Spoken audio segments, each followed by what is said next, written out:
Ամերիկյան հատուկ ծառայությունները համատեղ զեկույցում կիբերհարձակումների մեջ մեղադրել են Ռուսաստանի նախագահին։ Վաշինգտոնը պնդում է, որ Կրեմլը փորձել է վարկաբեկել ամերիկյան հաստատությունները, ընտրական համակարգը եւ Հիլարի Քլինթոնին, փորձելով թուլացնել Միացյալ Նահանգների դիրքերը միջազգային ասպարեզում եւ նախագահ դարձնել Դոնալդ Թրամփին։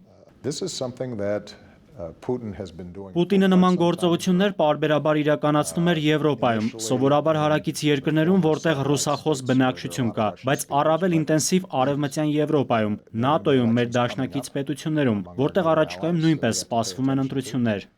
Բացի այդ, հատուկ ծառայությունները ռուսական լրատվամիջոցներին մեղադրել են ամերիկյան արժեքները վարկաբեկելու մեջ։ Մեղադրանքների տարափի տակ է հայտնվել Russia Today-ը, որի գլխավոր խմբագիր Մարգարիտա Սիմոնյանը ի պատասխան ծաղրել է ամերիկյան հետախուզությանը։ Հարգելի ԿՀՎ, այնինչ գրել եք թույլ է, աղբյուրներն անհայտ են, տվյալները հին։ Նման զեկույցի համար մեզ մոտ հետախուզությունից մարդկանց հեռացնում են։ Ռուսաստանը հերքում է կիբերհարձակումների մեղադրանքը նաև պաշտոնական մակարդակում։ Մոսկվան պնդում է, որ Օբամայի նպատակը Թրամփին վատ դրության մեջ դնելն է։ Ընտրված նախագահն էլ թեման ակտիվ մեկնաբանում է Twitter-ում։ Ռուսաստանի հետ լավ հարաբերություններ ունենալը ոչ թե վատ է, այլ լավ, միայն հիմարները դա չեն հասկանում։ Թրամփի երթմնակալությանը մնաց 11 օր, նա խոստացել է ռուսական հաքերային հարձակումներին անդրադառնալ պաշտոնը ստանձնելուց հետո։ Դավիթ Սարգսյան, Ժամլրատվական։